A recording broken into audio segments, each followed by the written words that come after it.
to Hazen's forward line. The small marker there is to the 9th Indiana.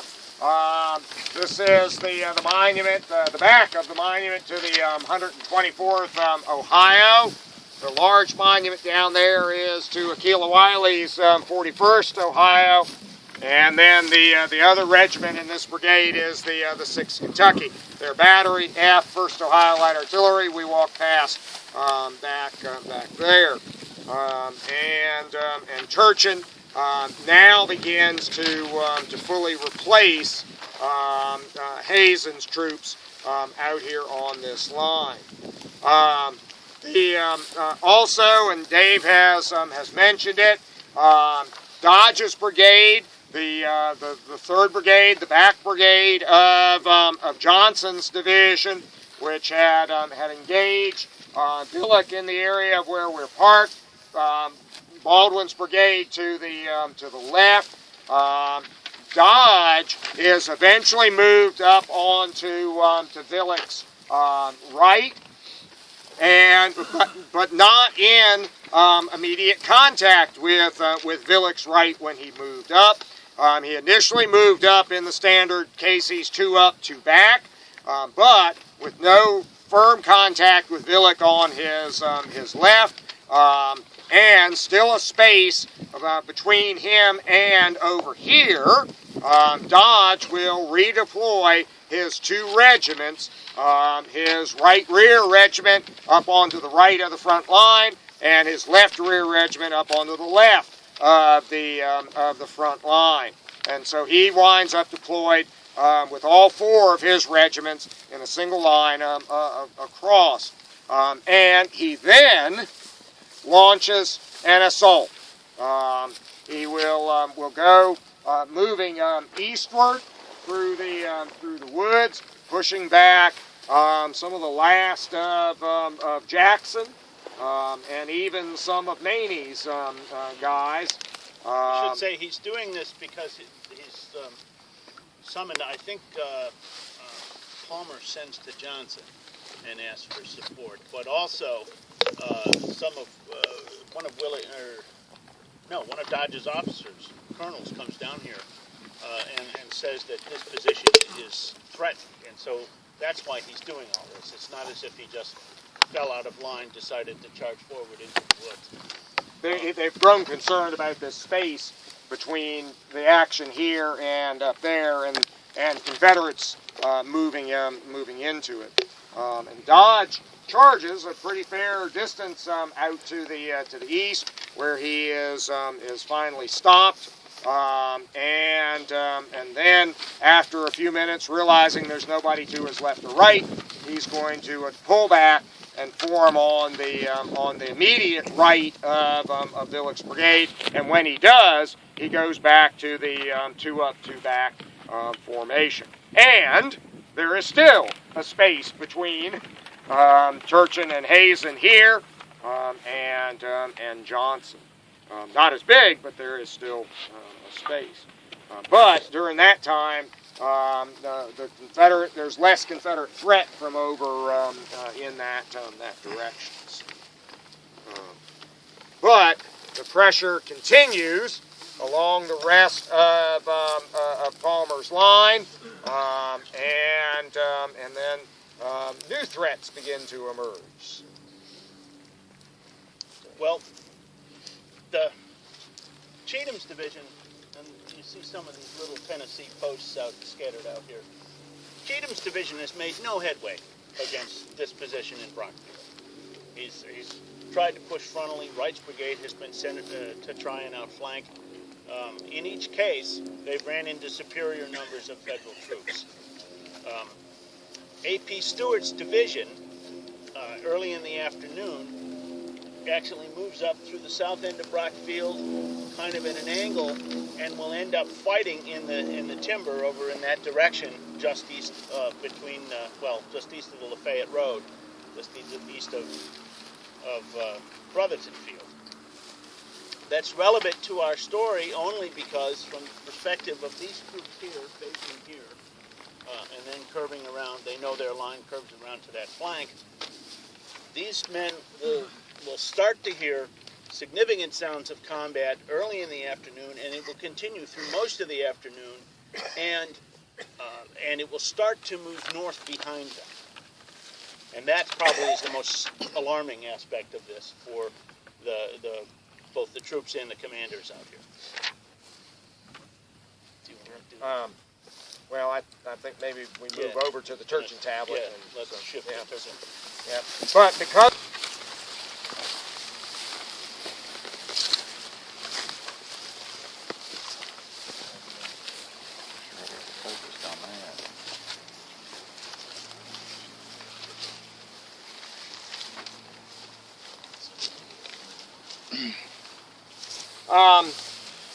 the tablet here for Turchin's brigade reflects his essential full replacement now of Hazen's brigade.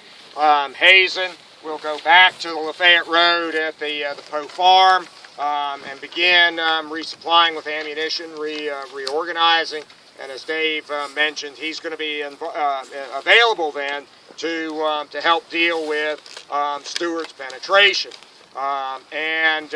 So if you remember from the map, the much larger Brock Field, and being here on kind of this rise in that larger Brock Field, we would have seen Stewart's division, Clayton's brigade, then Brown's brigade, then Bates' brigade, one behind the other, each in line of battle, pass from our left front and further away.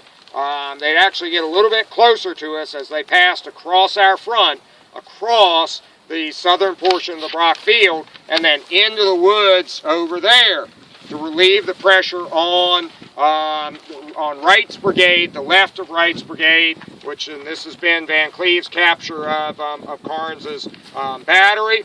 And so now, for a moment, put yourself here, looking in that direction, and then thinking about that sound of battle passing across here and then erupting back here.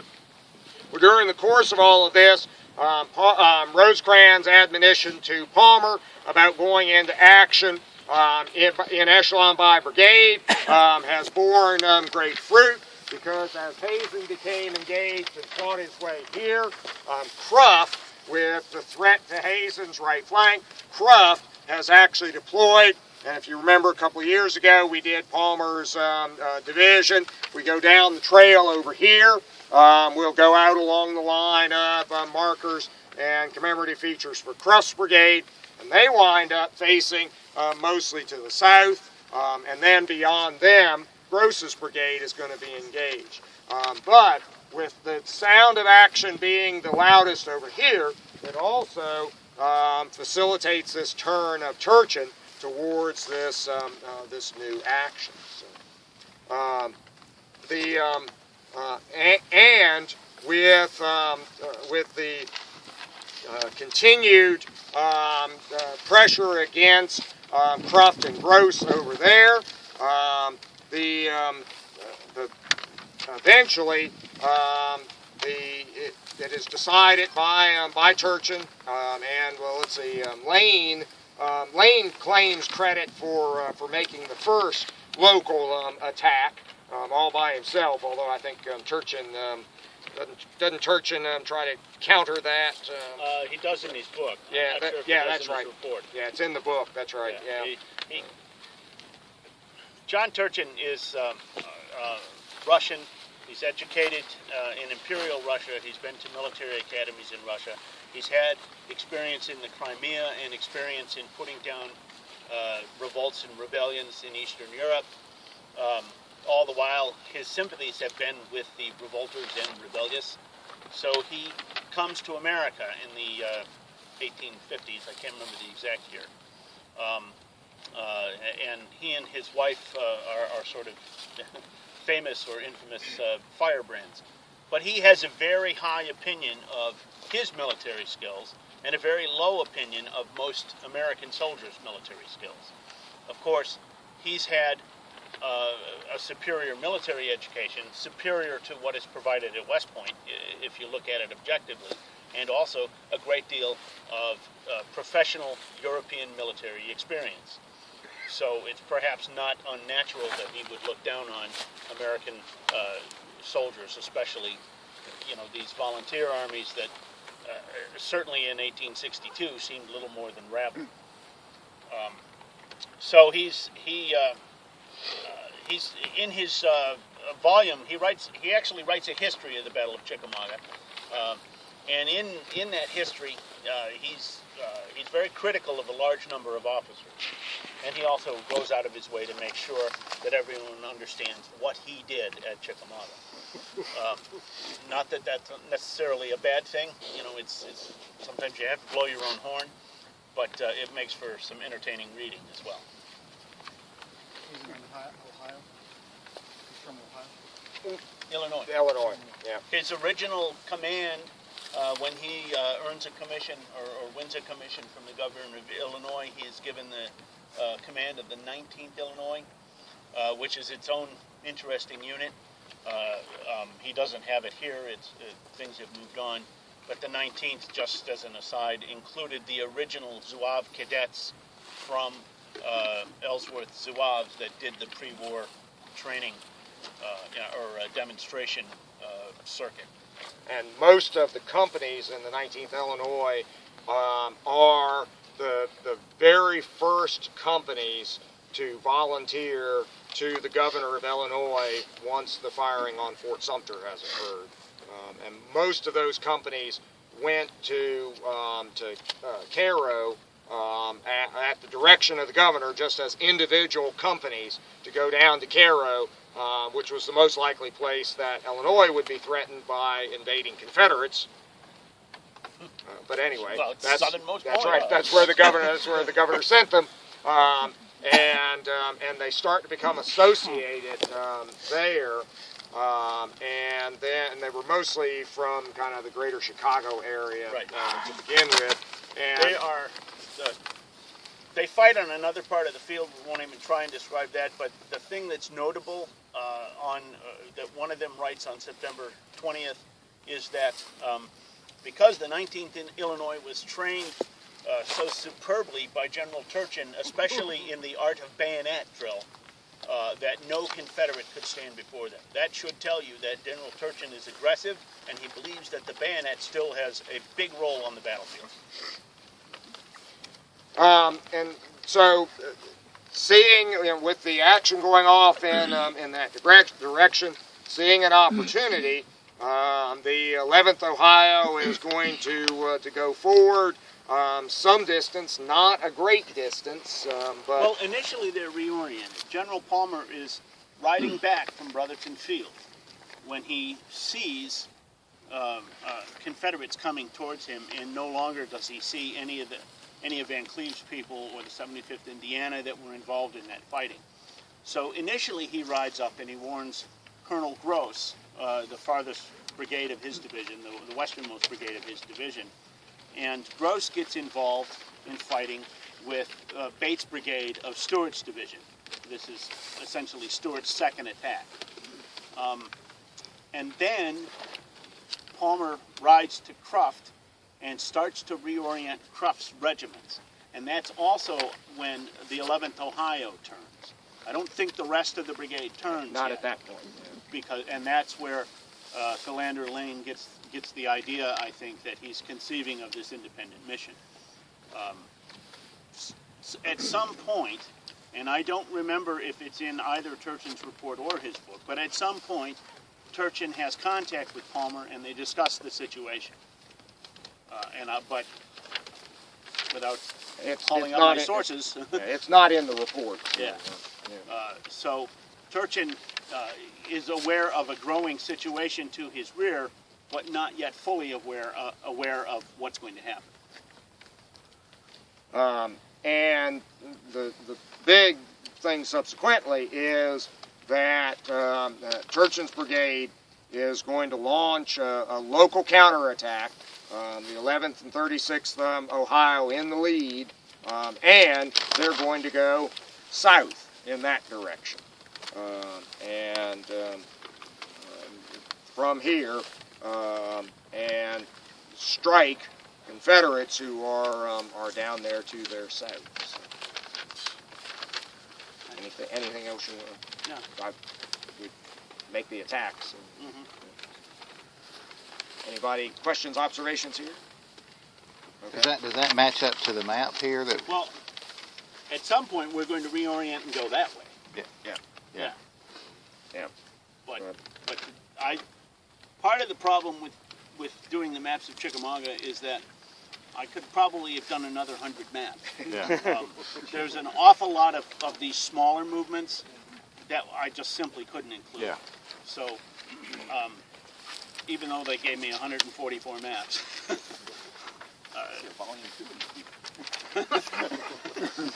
Ted Savitz does not. So.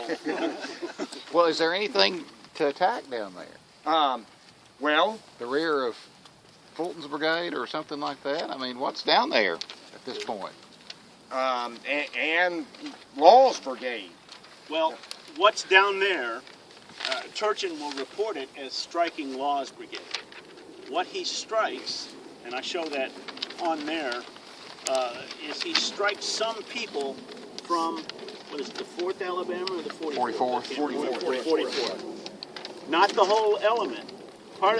Another part of the problem with representing this on a map is that Law's brigade has essentially become unraveled. Yeah. And there are bits and pieces of Alabama regiments with 3 other different brigades. Some of them are going to go into Brotherton Field. Some of them are going to get mixed in with Jones. Which regiment does Colonel Jones? 58. 58th Alabama. This squad. And so it's going to be all chopped up. And so what they strike down here, I think, are pieces of that. And then they're going to go over there and strike other pieces of that. But that's why I think Turchin believes he's engaged Law's brigade, because he's going to take prisoners that identify themselves as Law's brigade in 2 different places. But he's not. He's only engaging a fragment of 1 regiment and then running into... Well, there's some of Straw's down there still,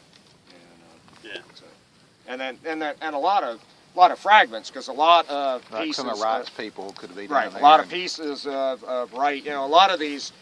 None of these guys know where they are, and so as wounded guys go to the rear, as units get driven back.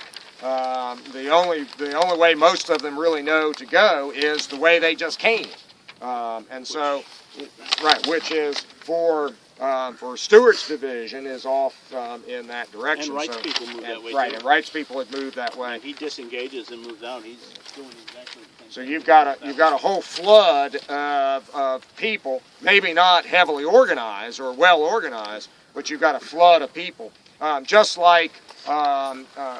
With earlier today, with Scribner coming up and striking Wilson's brigade, they were getting a lot of fragments, just the troops being shed off of Wilson's brigade, who were going to the rear in the same direction. So. And I mentioned earlier that as Govan's people advanced, they may well have freed some of the men of Wilson's brigade that Scribner had captured, because how would those Confederates be being sent to the rear behind Scribner? They'd just be going back the direction that Scribner had come. So there's a big stream of people moving across here, not necessarily well organized, but to Turchin. And Lane and others, it may well seem like there's a sizable Confederate force down there. So. Well, what does he delete? 2 regiments here and then takes 2 this way? Or? Initially, the other 2 regiments remain here, and they will ultimately turn around and face that way. Because he's going to have to backstop Cruft and Gross that are coming this way. Doesn't that leave a hole here? Yes. Yeah. Short answer is yes, and that's a topic for another walk. Right. And that space between Johnson and what's happening here had gotten smaller for a time because Dodge has moved up on the line, but Turchin has shifted over here. So really, that space between Johnson and what's happening here has shifted over this way. Should say by this time that all of Cheatham's people have pulled back several hundred yards and basically gone to rest, reorganize, and re-ammo. So there's no immediate pressure on this front. It's quiet in this field when Turchin's people are staying here. So initially he leaves 2 regiments here to watch that flank while these guys go south, and then ultimately he'll reorient his entire brigade. Doesn't Cheatham fall back to where the batteries are? Yeah. Stafford and...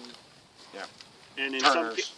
some cases, yeah, Turners. I was going to say that's even further. But. Yeah. So now let's be the 11th and 36th Ohio and attack. Or they did not provide a great deal of funding to their commission, and so Southern representatives appear here over a longer time period than Northern representatives do. Primarily because the economic devastation of the war was still very much an impact on state governments at the time. Northern states had recovered from the war. They had the financial wherewithal, so the state government can name the commission and say, we're going to give you $50 or $75 or $100,000 or whatever to erect monuments, and so they can more quickly come here and get their jobs done. Now there's some individual Southern veterans who are here during that same time period, and some state commissions, but most of I shouldn't say most, but some of the Southern state commissions come over a much longer time period, simply because the state government says, yeah, that's a great idea, except we don't have any money. Like the state of Virginia, even the state of Virginia created a commission, but they never did anything. And then some states apparently never created a commission. The state of Louisiana eventually created a Chickamauga and Chattanooga commission, came here after the majority of the other monuments are erected. I forget what year that was. When the Louisiana commission was here.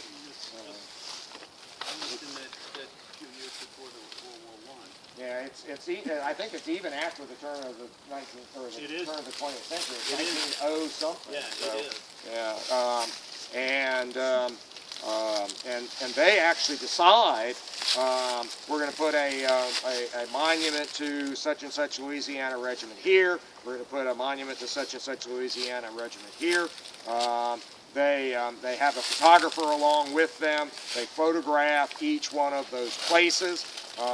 They apparently didn't think this through before going out on the battlefield, so the best thing they have is a white rag, which they either tie to a tree or drape over a stump or something like that. But in the Louisiana Historical Society collection at Tulane, you can find these photographs of where the Louisiana Commission was going to put their various monuments. But do we have a Louisiana monument here? No. But Southern veterans did come, and there's one reference by a Georgian, might be in the 30th Georgia Regimental History, to all the stakes for the Georgia regiments over there at tour stop number 2, that row of Georgia monuments that's over there. Most of it came down to money. So. Now I paused here primarily to ask you all where we are. We're in the middle of an open field. Yeah. We have come through that thin strip of woods, and this should be a field. I'm never sure if you want us to notice the slope or the Well, I want you to be like good infantry officers, always reading the terrain.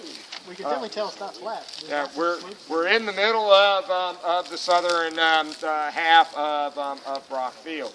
Now, as I slowed down to stop here, it was also inquired whether or not I was feeling well. And at first I believed that was a sincere inquiry, but subsequently I learned that there was some concern that I might be easing up on you all or something. We're walking down a trail, so okay, we'll go back out of the woods. We'll walk over there so we can just walk straight down through the woods.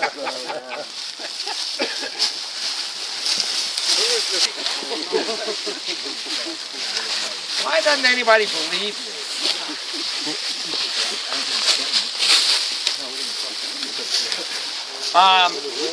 We're now out of the field. I'm sorry? We're now out of the field. No, actually not. We just crossed this. I'm going to quiz you on that in just a moment. So, but here is the monument or the marker to the 36th Ohio in this southward surge. So kind of remember where it is, and we're going to walk eastward on a trail. So. On a trail. Yeah. So, Dave, anything you want to add here? No, other than when we talked a little bit about who they contacted, there's at this point there's sort of a vacuum down here. This looks intimidating to them, but it's not going to produce either a lot of casualties or a lot of contact.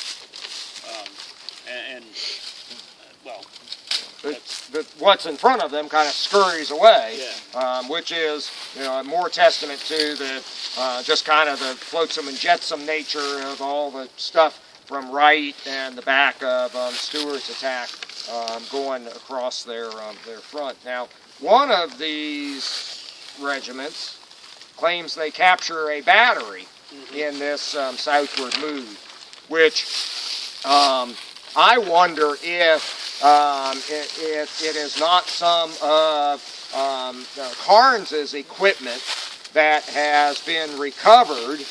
And the only thing close. Right. Yeah. And so they think they're capturing a Confederate battery. In my book, I didn't give them credit for that because it was so vague. Yeah. But if so, I believe they would be the 6th or 7th regiment to claim that capture. Right.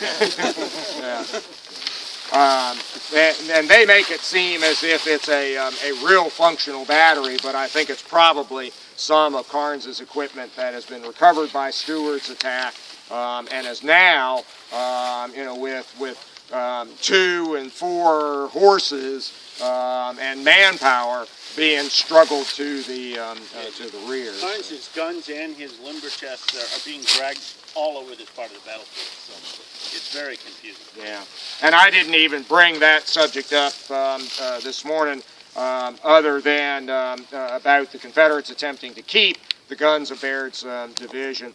But when you factor in Howe's battery being in that area, there are all kinds of claims of cannon being over there around Winfrey Field throughout the whole morning. For instance, we're just talking about Willick and his advance. Willick's people claim that they capture a battery because they capture the 1st Michigan. Yeah, where Willick goes in is to the south of where Van Pelt's battery had been, and which is just more evidence that Confederates had indeed been able to move some of Van Pelt's equipment southward, again going backwards on the way they had come, when all of a sudden Cruxton and then Johnston arrive and it has to be abandoned, and so as Willick comes up, it's a Confederate battery, and Willick's men may well have eventually discovered that they were recapturing Union guns, but wait a minute, does it get us more credit to capture enemy guns or our own guns? At least, to be fair to Willick's men, there was a Confederate battery close by shooting at them. Yeah. So these guys will not have any, it's not like they're charging into the muzzles of loaded guns. They're running across something.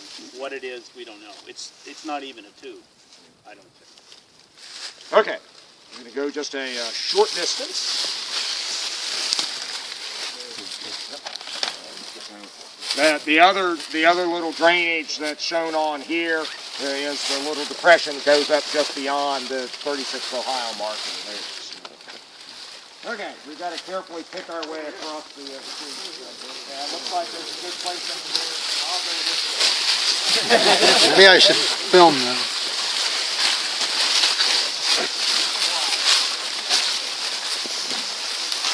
It will, or they will,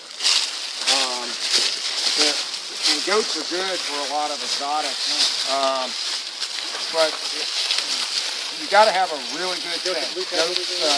Goats are pretty doggone smart, and so a lot of times the trouble with potentially using goats on a place is having to build the fence to keep them in. And, Hey, Jim? yep. You remember what brigade tablet that is over there on that federal tablet? Turchin. It is Turchin. Yeah. Okay. 11th, isn't it? Yeah, it's the 11th, 36th. That's where we were headed. All right, that's right. Okay. I've just paused here briefly. Here's the 92nd Ohio. Turchin's brigade. They're going to get their marker placed here. But our primary goal is that next tablet ahead. Oh, it's real. Yeah. I'm just saying. You gotta start teaching in school too. Years and years ago, when I worked at Fredericksburg and Spotsylvania County Battlefield Memorial National Military Park, and the other frontline ranger staff included people like Mac Wyckoff, who's now retired, and Frank O'Reilly, and let's see, Noel Harrison, and Bob Crick's son, Bobby, was going to college in Fredericksburg, so he often went on us. But anyway, Bob scheduled many of us to be off on Thursdays so that we could all go tramping out on a battlefield somewhere. And we spent most Thursdays out, usually not on a national park battlefield. We went trespassing an awful lot, and so every time we came to a water course, that was a chance to get wet, and there were quite a few times that one or more of us went home really wet. So if you see Mac Wyckoff sometime when he's back east, ask him about the time he fell out of the top of two trees on either side of Potomac Creek. They had leaned over, and Mac decided the way to cross Potomac Creek was to climb up one of them through the top and down the other, and ask him about falling right where the two trees came together into Potomac Creek in December. So, our next stop was back to his house in the National Cemetery of Fredericksburg so he could put on some clean, dry clothes. But, here's the marker for the 11th Ohio, and they're surged southward. And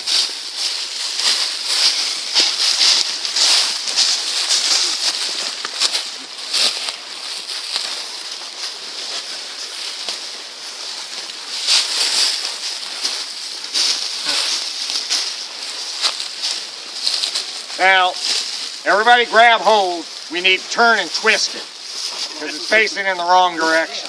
It needs to be facing that way. Somehow, at some point, it has gotten turned, but you know, they're going to mark this as their forward advance. And again, notice it's the 11th Ohio. There is, I don't remember how many pages there is, but there's a pretty thick biography of Philander Lane, and he apparently has a fair amount of influence with either the Ohio Commission or with the Park Commission here, and that's part of the reason why they're marked as they are. You know, I have a question for you. Okay. This is technically a Turchin Brigade tablet. Yes. But what it really is a regimental tablet. Yes. And as I was coming here, you know, I just asked Jim which tablet this was. I'm getting disoriented myself out there a little bit. My question is, are there any other regimental tablets on the battlefield? There's the 35th Ohio stuff. But that's all, I mean, they're with Right. their, Right offhand, I can't think of one. yeah. So, I've never seen one. yeah. So I don't I remember kind one of, either. I kind of think this is unique. Yeah. But you know, they have come south. Let's see, advanced several hundred yards to this position, driving the enemy and capturing prisoners. That's some of that stuff that was flowing across their front, and holding this position for half an hour. Of course, they're out here. What's over there? What's over there? Yeah, and they're going to then withdraw back into the field, and then they're going to, as it says here, change front more to the right to meet the enemy who was making heavy demonstrations, and that's going to be really what is shown on the two maps that Dave had in the handout. The end of the fight that we're going to. They're gonna reorient utterly in that direction then. So. But it's good to come down here. Very few people do. I mean, there's hiking trails, obviously, but people on the trail of the battle don't often come down here just because you're in Brock Field. They all tend to go that way and follow the line of And do the first part of the Brock Field fight as opposed to the latter right, parts. right. Is this the trail that goes on out to where Scott's battery marker Correct. is? If we advanced another 40 yards here, we'd come to a trail intersection. If we turn left, we would walk up almost just due north, and we would come up to where Scott's battery is. And in fact, if you look through the trees right over here, you probably have to move around just a little bit. But the sun is starting to light up the grass out there in Brock Field. You can see the big 124th Ohio. Oh yeah, there it is. Yeah. So it's not all that far away. So if we were to go up on that trail, you'd get to places where you'd be able to see into the field. Some of those thin places that I mentioned earlier. This is like his 3rd regiment. Like, did he see and then bring the others down here? Did he just Well, initially he did the 11th and 36th, and the 92nd comes down to. I don't remember the 18th mostly stays up there in the original position. Yeah, the 92nd just kind of followed them down Yeah, here. yeah. This is still field? So Yeah. there's just one regiment up here, and as far as he knows, he don't know what the heck. Well, essentially, think of it this way. What Turchin has done is he's left one regiment facing east, Yeah. and he's taken his other 3 regiments and put them in line and advanced south. And he's cleared all of the southern end of Brock Field now, basically. How heavily he was engaged, I said before, probably not very heavily. The people the Confederates who are moving through here are falling back, they're out of ammo, they're disorganized. For the most part, they're not formed units. If there is any of straw left out here, they don't stick around to fight, they depart. So, from the federal side, this, especially from Turchin's point of view, this is significant. This is a significant flank operation. From the Confederate point of view, it's not all that significant. Yeah. In fact, I don't even know of really a Confederate account of this move at all. There's But he none of that doesn't found. know. He doesn't really know what they do. No. Right, that's right. I mean, his flank's totally in there. Yeah. But he's an aggressive guy, and he. Whatever's over there, he's going to be there. Yeah. Should the 36 be identified on this tablet as well? Yeah. Okay. Yeah. But again, I think this reflects the influence of most probably Lane. So. And I think it's oriented this way because the main Confederate line, when the park was built, is along here. But yeah, the movement is all listed. Which is indicated by the Facing of the marker. Yeah, the position marker. And it's also possible that at some point this thing has gotten twisted in the ground. he probably had a couple of skirmishes out here. Yeah. If you were a flank regiment in line, you would have a company of skirmishers to your front, and you would send another company off to the exposed flank. Do they have concrete? Do they have concrete? I don't know what's I'm sorry? Do they have a concrete base? No, most of They just sunk a certain number well, of feet. maintenance has started putting concrete around them. They actually started about 5 years ago. They actually started a program to dig them all up and cement them into the ground because they wanted to be able to drive the tractors up underneath of the tablets. Yeah, yeah. In more ways than one. And- One, are they going to get them all put back the right way? Well, that right. And two, I had a lot of and two, concerns let's not about drive that. tractors underneath the cast iron Yeah. tablets. Yeah, they wanted to get them high enough so they could drive the tractors up under the tablets,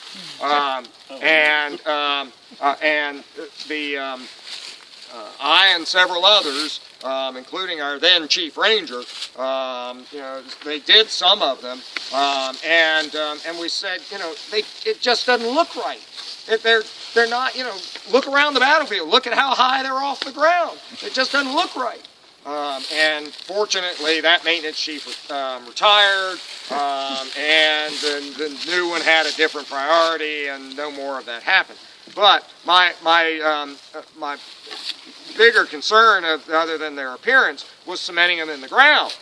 Because when the guy drives the tractor up underneath of here and misjudges that, and it's cemented in the ground, what's it going to do to the stand? It's going to break the stand. Just simply pop the top off. Yeah, if he hit the top. But yeah. they wanted to be able to swing the mower decks up underneath of that and get up real close to the tablet. But Usually not that good. you're exactly right. That's kind of an understatement, actually. I've been watching maintenance guys run over tablets and cannon here for 30 years now. When I first worked here in 1982, they had a guy working for them who hit and knocked over a tablet or cannon just about every week. And the mower that he drove had all kinds of green paint on the edge of the mower head. But Kill markings, right? many of the tablets that would get hit, if they were not cemented, the ground and oftentimes was soft enough that it would push it over and not break it. But cemented, it's not going to push over and it's going to break. Right. Yeah. And so my big complaint about the whole plan was that they were talking about making them too rigid, and then there would be no give whatsoever should they be hit by a drunk who has wandered off of the roads. They could just put privet all around them. Well, let's see. There wasn't as much privet here in 1982, but let me go home and get my slides from 1982. When most of the monuments and tablets back here in the woods had no trails to them whatsoever. The 15th Ohio Monument, which I had the two little flags by that I pointed out earlier today, you couldn't even see that one from the road. You couldn't see it 10 feet from it. A cedar tree had been blown down in a winter storm over the big cedar tree, and then vines had grown up into the cedar tree, and the thing was entirely encased in the cedar tree. Some of those Indiana markers we walked past back there behind Winfrey Field had 6 and 7 inches of leaf litter on the top of them.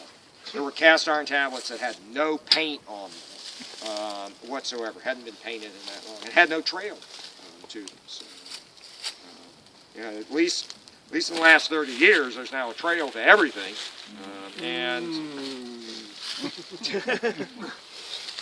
On the Chickamauga battlefield?